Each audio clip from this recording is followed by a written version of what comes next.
Welcome to the Nick and Nick podcast. I'm Nick, and I have a special guest with us today. But first, I want to thank Royalty Roofing and Renovations for powering this podcast. Royalty Roofing and Renovations. Crown your home and your commercial property with royalty. Special guest today, Luke Protzman. I just ran into you just recently, earlier this week, but you've been working with Royalty for how long? About a year now. And then you have other clients as well that you door knock, or what do you call it? Are you give me your official job title. The fun stuff. We call ourselves direct sellers, direct canvassers. Okay. Anything we can do to grow home service companies' revenue is what we do. When you say we, who does that include? Yeah, that's myself, my team, co-owners Ben and Daniel. Okay. And our great team of canvassers, customer support, everybody that makes it happen. What's the name of your company? I'm with Nexus Advantage. Nexus Advantage, that's pretty much what they do, is direct marketing? Yes, sir. Yeah. For a variety of different industries? Yeah, all across home services. So we run across a lot of people that are really good at whatever their trade might be, whether that's roofing, whether that's lawn care, whether that's pest control, concrete. Sure. They're great at that thing. They're great at running their team. They're great at operating. Everybody's always restricted by lead flow. Sure. What we do is we come in, we're a supercharger for a business. Okay. If they need more lead flow, if they need more direct sales, whether that's closes or just the leads, that's what we do, and we charge on a performance basis. So unless they make money, we don't make money. So basically what you're saying is you're taking a company that is already doing well. Right, yeah. Reputable. Reputable, good, integrous. Yep. Has to you be. come alongside them. Yeah. And put their sales force on steroids. That's right. You inject or supercharge their... Or replace, too. I mean, a lot of the companies that we're working with, Royalty has a great sales team. So for them, we power them, we set them appointments, set them leads, introduce them to homeowners, and let the professionals do their jobs. Right. For a lot of these companies that we're coming in working with, they have no sales team. It's the owners trying to operate their company, do their books, do their sales, a one-man show? Yeah, not even necessarily a one-man show, but a one owner's show. Maybe they have 17, 18 employees, but everyone's in labor. They have no one to add clients, add revenue to the business. To keep pouring into the bucket. Right. Okay. Right. So they got people executing the work, but you got to have Nothing that constant coming in. inflow into the bucket. Otherwise, eventually everything's drained out of it. And it's a shame too, because you see a lot of these owners and they just get burnt out. Right. Because they're out there, they're laboring alongside everybody else. They're project managing, they're customer service, their accountant, their salesperson, their everything. Their chief marketing officer, chief financial officer. That's on top of being dad, husband, everything. All that. And so people start a business because they want freedom for themselves and their family. And the fact of the matter in America is that's simply not the case for so many of them right now, because they don't have that apparatus to go sell, to go grow their business, both in processes and in general just volume. Sure. People, processes, infrastructure. Yep. And then you get into the mix, and before you know it, you bit off a little bit more you can chew until you get a breath of fresh air when somebody like you comes along. Right. And you can say, hey, we're really good. This is what we do. We pour leads into your bucket. We do that. You do what you do best. You do you. I do me. Yep, that's right. You do you, boo. But so now, how did you come into contact? Did you know Nick, or did you come into contact with Nick or Ryan, or how did you get involved with Royalty? Yeah, I've known Nick's son since I was... Who? Audric. Audie? That's right. From? Basketball. Are you a hooper? Not like him. Okay. How'd you know Audric? We played basketball together since like 6th grade. Okay, West Side? West Side. Okay. Played for a while. But started the company when I was 17. Canvassed for a couple different roofing companies before. So hold on. Yeah. You started this company when you were 17? Yes, sir. Started the sales team when I was 15 for a lawn and landscape company, but started the NE itself when I was 17. Still in high school? Yes, sir. Yeah. Okay, keep going. I had to pause on that one. Right. So started. That's a driven teenager. Most teenagers have no idea what they're... Well, it was fulfilling for me. It was... What? Because... Who likes to door knock? Who likes to do direct marketing? Are you a freak of nature? I mean, no. What is it about you that drove you to? I think there's a beauty to it, and you think about where value gets derived in so much that we do. Royalty, they can do things better than anybody can. Myself, I can do things that people don't want to do or they're not willing to do. Absolutely. And so I come into a company, and for me, I love this company because it provides value to my life, and what it's done for me, I could replicate for others on my team. So For me, it's a release from everyday life. I go in, I provide value. It's very tangible. What number I bring is what value I brought to the table. Okay. And for me, that's rewarding. And it's rewarding to see what it does, not only for myself, but the team, the companies that we're impacting, the homeowners that we're impacting, and the company's employees that we're impacting. Because without sales that we bring in, there would be a lot of people in some of these companies without a job. Most teenagers don't give a rip about anybody else other than themselves. Where did this come from? Who's your dad? Who's your uncle? Who's your mentor? I got a lot of mentors. I have a great dad, have a great mom. Yeah. But I really just think it comes from a lot of time to self-reflect and realize what it is that you want in your own life and what finds you happiness. Because I think a lot of people go into, I know I did when I first started, everyone goes into business thinking that the point of it's to go make a ton of money, to go, live on the beach, whatever it might be. Right. But it comes into that and it's not about money. Right. It's not at all. No. Money is just a byproduct of impact. Of impact. And that's how we awesome. see our missions to create freedom. Most people that work with me are in that 18 to 24 age range. And for them, they're starting their careers, and I can put them immediately into a position where they could have real impact on a company, on this company, on our partner companies, on the economy, have a real impact. And you're 24 years old now? No, I'm 19. You knew that. I did know that. However, I'm trying to wrap my mind around where I was at 17 and 19 years old. And your value is impact. Yeah. Impacting other people's lives, your team's lives, your whoever you come into contact with. I'm trying to figure out where that comes from in a 17-year-old West Side kid. That's a good question. I think I grew up tutoring a lot. And, are you intellectually? I don't know if I'd say that. I was okay in school. Okay. But, are you socially? I love people. Okay. I love people. I love connections. But at the end of the day, I think what it came down to, it started with trying to make money. It's like, okay, I went out and did this thing myself. For the landscaping? For the landscaping, did well. Let's build a team now. Yeah. But the coolest part is, that person that joined me, those people that joined me that maybe they didn't go to college, maybe they haven't always had the best success. They could come, they can learn the skill, and now they could take their family on a vacation. Now they could buy that new car. Now they can fund what it is that they're looking to do to create freedom and happiness in their life. You're way beyond your years, my boy. I'm so proud of you. Thank you. I'm so happy for you. I don't know if anybody's told you that. Dude, but I mean, at 19-year-old, you're changing people's lives. It's cool. I like to do it a lot. And, you're not perfect, but right. I think it comes from the intention. Right. Whatever the intention of the leader is what's going to happen. Right. I got what is he now? 23-year-old kid? Yeah. He kind of went to, what his brothers did, went to college. Yeah. Figured out that's just, thought that's just what we do. We graduate high school, then we go to college. It's so easy. Yeah. He just kind of went into that role, and it's like, after, the first semester or two, it's like, this ain't for me. Yeah. I have no desire, no drive to go through college. It just doesn't make sense to me. What he did is he said, okay, I think I want to be a Navy SEAL. Good for him. Yeah. Yeah. So he snipped the college thing. Good for him. And went to be a Navy SEAL. Love it. Now, he didn't get through Hell Week because he got hypothermia, but now he's an air rescue swimmer. Right. In the Navy. And what he's taught me from that is college isn't for everyone. Yeah. And number two, and this is his quote, term or whatever, principle that he lives by. We've always been taught, you can't quit. There's nothing. And he says, there's nothing wrong with quitting.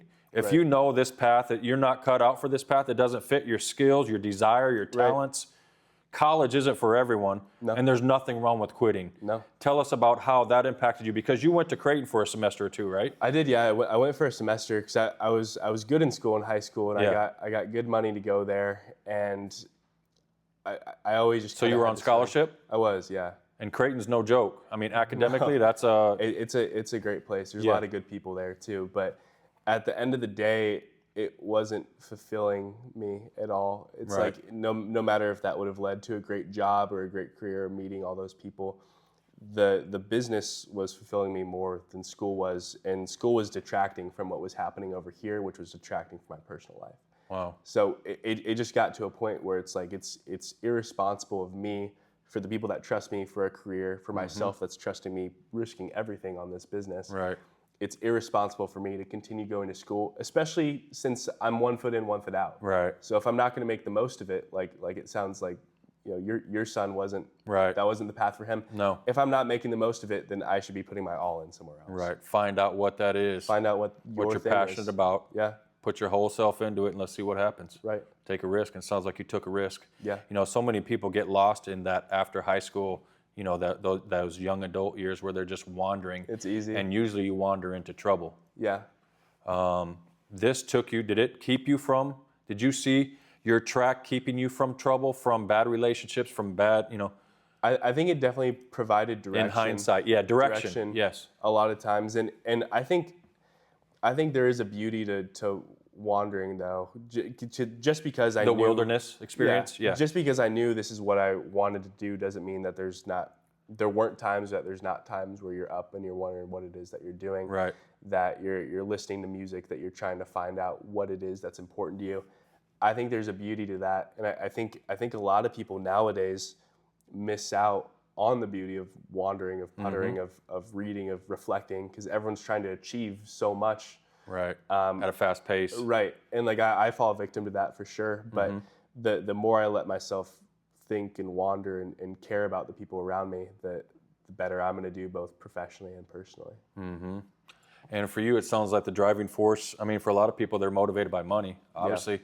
And you know this already as a business owner. Money is a byproduct of excellent service that's given, and people don't really care. I'm a chiropractor. Yeah. I mean, they don't care how much you know until they know how much you care, and that's part of when you make that first hi. And when you knock on that door, give us your, what is your? I mean, it's really different for every door. Hold on. Yeah. It is? No, seriously. It is, because if it's the same, you're disingenuous. Hold on, let me go back. How many doors did you knock last week on average?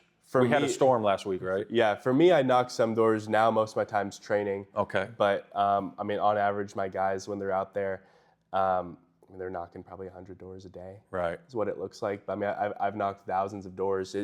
But the biggest mistake that people make, whether it's personally, whether it's knocking on a door, whether it's in sales, like the team at Royalty does, people think that sales is disingenuous, and the fact of the matter is a lot of salespeople are disingenuous.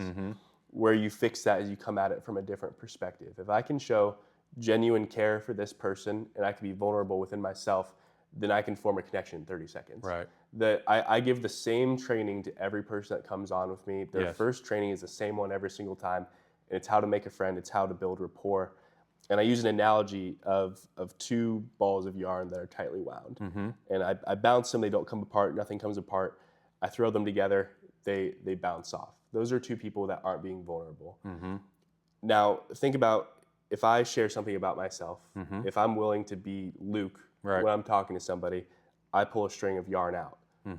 That lets the customer feel comfortable doing the same, pulls a string of yarn out for them. I ask a question, it does the same. They ask me a question, it does the same. All of a sudden, you're not two dense balls of yarn. Bouncing off each other. Your strings, and then you throw those together and you have a connection. Yep, you're interfacing. Yep. You have a connection, you're interfacing. Before you know that, you build a sweater. Because trying to at least. But it's people view sales as disingenuous, and unfortunately, I think a lot of salespeople are. They put the sale before the relationship, when the fact of the matter is the relationship is always going to lead to the sale, whether it's 2 minutes I'm with a client or Nick, who I've known a year. So people that you train, I mean, do you either have that disingenuous or you don't, or is that something you can develop and train and you can develop, enhance in some people? Because it's not like everybody wants to build a good connection. Everybody wants to be a good person. Right. It's just a matter of being conscious of it. And intentional, right? Right. Yeah, that's our main core value, intentionality. If you're intentional with being a good person, then you will be. Right. Too many people come into sales. It's the highest turnover industry in the world. People come in and they go out, and it's because they don't feel like themselves while doing it. So what I try to do is I try to teach my team how to be themselves, how to be genuine, how to be unapologetically them while also being a professional and also making the sale. Right. And that's what leads to longevity. And I'm not perfect at it every time, but the better I can do that, the better they're going to be set up for their career, whether it's here at Nexus or whether it's somewhere else. We went to when we were down in the IRE, the International Roofing Expo down in San Antonio. We went to one of the largest commercial roofers in Texas, and toured the plant. And he said when he's looking for people to come alongside and, execute the vision or work with them, he's looking for D1 athletes. Really? Yes. Why is that?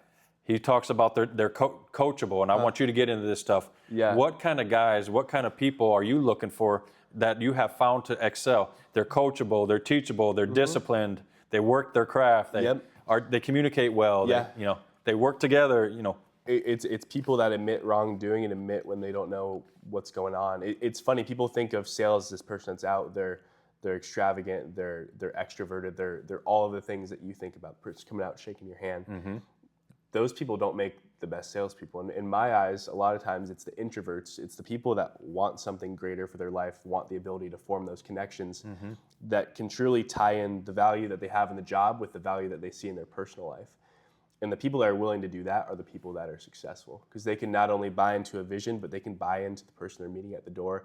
They can buy into their life, their needs, and truly make sure that what they're providing matches what they need.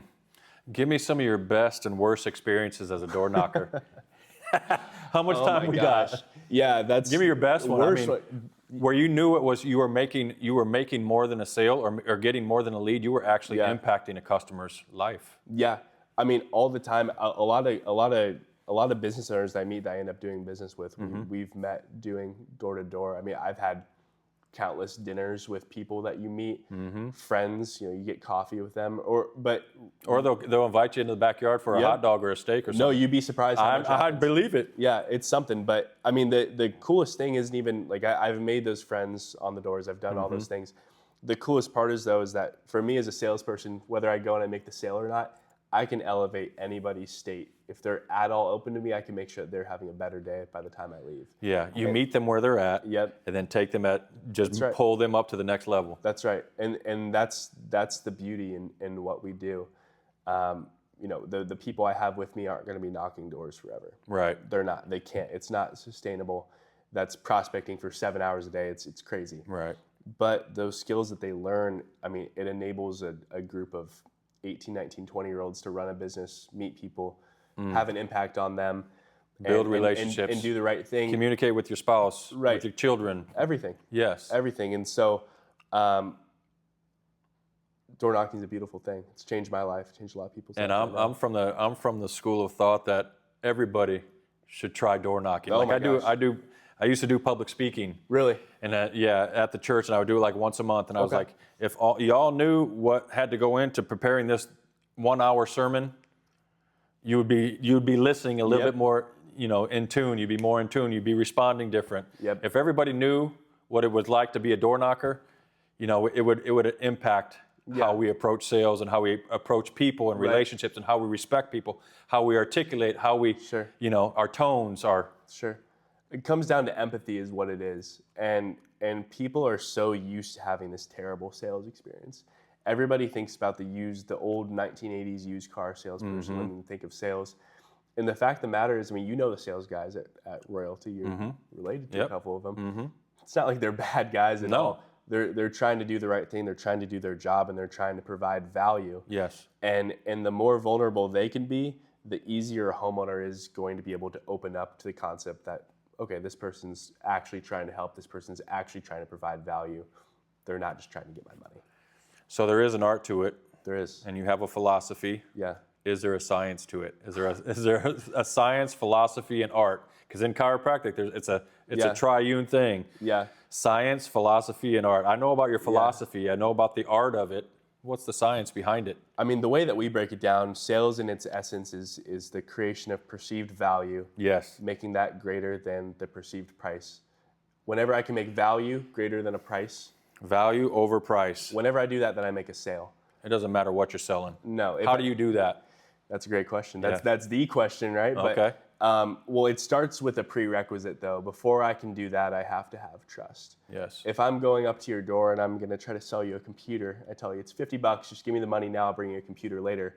You're not going to buy from me, but a computer is easily worth more than $50. Right. Starts with trust, and then it goes into finding the needs and the pain point of the client.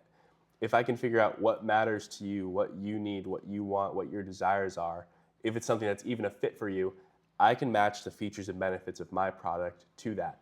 And when I do that, value is created. If I can make that value more than the price, they tell me yes. Sounds simple. Is it that simple? I try to make it.